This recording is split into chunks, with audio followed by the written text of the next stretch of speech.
Vamos lá. Ainda nesse âmbito sobre a questão racial, Fernando, você escreveu um livro em que a principal tese do seu livro é afirmar que o movimento negro brasileiro contemporâneo é todo ele marxista. Aí você tenta fazer uma reconstrução histórica do movimento negro, e é uma reconstrução histórica que é uma das piores coisas que eu já vi na minha vida. Inclusive, você coloca o Teatro Experimental do Negro, Abdias do Nascimento, a Frente Negra Trabalhista, como se fosse próximas do marxismo. Aparentemente, você não sabe a diferença entre marxismo e trabalhismo, né? E não registra a presença de várias organizações importantes da Bahia, fica muito presa, inclusive, a organizações de São Paulo, não analisa a diversidade da imprensa negra, não fala, inclusive, da explosão de movimentos negros no pós-Segunda Guerra Mundial, etc. Mas aí, eu quero fazer 3 perguntas conexas, e eu peço que vocês prestem muita atenção, né? Que ele não fugiu, ele fugiu, não respondeu a pergunta sobre violência policial e como o marcador racial no Brasil é determinante para ter acesso a direitos ou para ter a negação desses direitos, inclusive a negação do direito à vida. São 3 perguntas conexas. Vamos lá. No seu livro, você cita o Alberto Guerreiro Ramos e o papel dele no Teatro Experimental do Negro, né? Na criação do grupo de estudos do TEM. Como é que se localiza o Alberto Guerreiro Ramos no movimento negro brasileiro, da perspectiva intelectual, isso por um lado. Por outro lado, como é que a gente prova que o movimento negro brasileiro contemporâneo é, em sua maioria, marxista? E terceiro e mais importante, você passa o livro inteiro dizendo que a noção de representatividade é uma noção marxista. O marxismo criou a teoria da representatividade. Eu gostaria que você me dissesse que autor marxista criou a tese da representatividade como ela aparece no debate contemporâneo. Então, recapitulando, qual é o lugar de Alberto Guerreiro Ramos na história do movimento negro brasileiro do ponto de vista do debate intelectual? Como é que a gente prova que o movimento negro na contemporaneidade é majoritariamente marxista? E que autor ou autores, que correntes marxistas desenvolveram a tese da representatividade que você afirma categoricamente ser uma tese marxista? Bom, vamos lá. 5 minutos, tá, Roda? Tá, o Jones, ele gosta de trazer as subdivisões dentro do mundo da esquerda, dentro da cosmovisão da esquerda, para tentar diferenciar estas coisas do marxismo. Só que o marxismo ele tem um ponto fundamental, e é a isso que eu me refiro no meu livro, que é o seguinte: a visão de história e a historiografia marxista parte desse pressuposto é de que a história humana como um todo é tratada a partir do materialismo. Isso é, tudo tem a ver com a economia, com o dinheiro, com o social. E isso está, ao longo de toda a história da humanidade, ligado a uma constante tensão entre aquele que oprime e a constante materialista de opressor e oprimido. Você tem diferentes nuances. Há aqueles que entendem que as dificuldades do meio capitalista acabam diluindo as dificuldades raciais, por exemplo. Há aqueles que entendem o oposto, que as dificuldades impostas pelo sistema capitalista o acabam aprofundando. Boa parte dos autores marxistas, enfim, vão seguir por essa tese. Mas a tensão entre o oprimido e o opressor é a linha condutora, é o fio condutor desta ideia. E daí é que vem o conceito de representatividade. A representatividade parte do princípio de que as pessoas negras, portanto aquelas que são oprimidas, lembre sempre, opressor e oprimido, aquelas que são oprimidas não estão representadas no âmbito do poder. E elas não estão representadas no âmbito do poder porque aqueles que dominam e, portanto, são os opressores, neste caso, no contexto racial, seriam os brancos, impedem elas de ocuparem este espaço. Portanto, a partir do momento que eu tenho pessoas nessas elites, nesses locais de destaque, que são pessoas negras, elas estão representando uma luta ou uma vitória do oprimido em relação ao opressor. Boa parte dos autores, na verdade, todo o movimento negro brasileiro atual, parte deste princípio.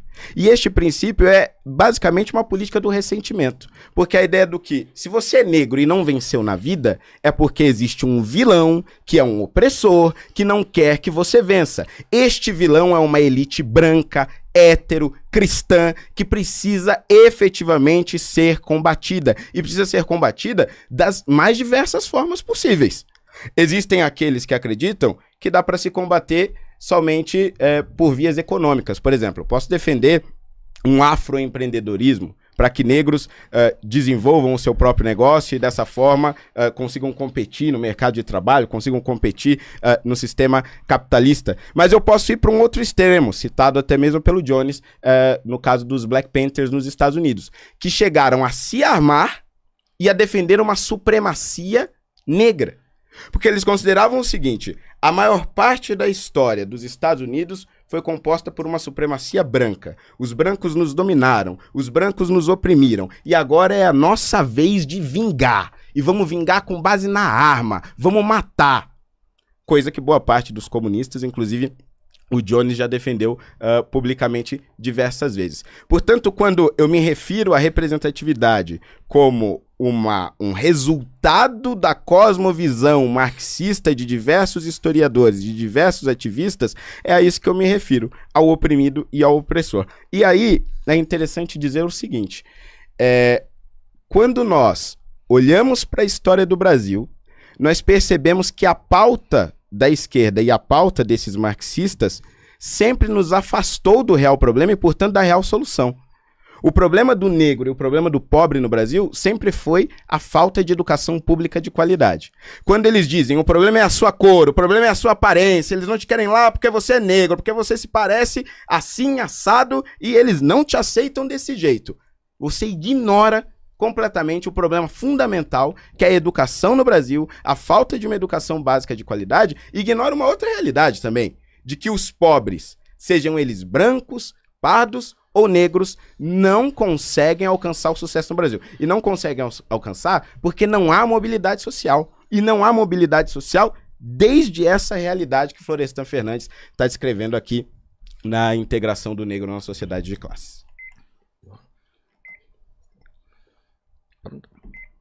Gente, o Kendrick Lamar, na disputa com o Drake, né, ele na diz Euphoria, ele falou do Drake que ele tem ghostwrite, né, que o Drake não sabe o que é que ele escreve nas músicas dele. Aparentemente, a diz do Kendrick Lamar também serve para o Fernando Holliday. Eu fiz a pergunta sobre Guerreiro Ramos porque no livro que ele escreveu fica muito claro que ele não sabe a diferença entre trabalhismo e marxismo. Ele acha que o Guerreiro Ramos era marxista, ele acha que todo mundo de esquerda é igual. E aí vocês percebem que ele não respondeu sobre o Guerreiro Ramos. Ele fugiu da pergunta sobre o Guerreiro Ramos, que ele não faz ideia da diferença entre marxismo e trabalhismo. Do mesmo jeito que ele não sabe o que é marxismo, ele foi tentar explicar o que é materialismo, ele falou, materialismo é olhar pro dinheiro, é olhar para a economia. É uma das coisas mais toscas que eu já vi na minha vida sobre o que é materialismo. Reparem também que ele não conseguiu citar nenhum pensador, autora marxista. Ele pegou o celular agora para ler sobre Guerreiro Ramos, vai, abre o Wikipédia. E aí, reparem, ele não conseguiu citar nada sobre representatividade por um motivo bem simples. Isso não é um conceito marxista. Você pega o Partido Político dos Panteras Negras, por exemplo, eles eram críticos da ideia de representatividade. Isso está no meu livro, Raça, Classe e Revolução, a luta pelo poder popular nos Estados Unidos. Você pega o Malcolm X, ele era um crítico da ideia de representatividade e como está hoje um debate contemporâneo. Recentemente eu soltei um vídeo no meu canal, Malcolm X, crítico da representatividade. Você pega no Brasil pensadores e pensadoras críticos, como por exemplo Clóvis Moura, o pensador marxista mais importante da história brasileira sobre questão racial. Não defendia a representatividade como aparece no debate contemporâneo. Você pega Lélia Gonzalez, por exemplo, liderança importantíssima do MNU, leia de cabo a rabo o livro Por um Feminismo Afro-Latino-Americano e procure a ideia de representatividade como aparece no debate contemporâneo. O próprio MNU, inclusive, o debate que o MNU fazia quando nasceu não tinha nada a ver com o debate contemporâneo de representatividade. Você não consegue citar porque você é delírio da sua cabeça. Tu coloca na cabeça representatividade é coisa do marxismo, então eu tenho que combater o marxismo. Mas quem é o marxista que defende isso? Você vai responder na próxima, viu? Que eu vou continuar nessa. Holliday, sua terceira pergunta. 3 minutos pra pergunta. Bom, vamos lá. Ele fala que eu não respondi, mas na verdade ele que não respondeu. Vamos lá. O Guerreiro Ramos, por mais que ele seja trabalhista, marxista, o ponto é, a questão aqui fundamental, é que todas estas visões associadas à esquerda, ao socialismo, ao trabalhismo, ao marxismo, partem de um único pressuposto, ou não. Ou não partem do pressuposto que existe o opressor e o oprimido? É claro que partem. Este é o grande fio da meada de todos esses autores, de que o oprimido está sendo oprimido por um sistema que não o deixa evoluir. Esse é o princípio fundamental.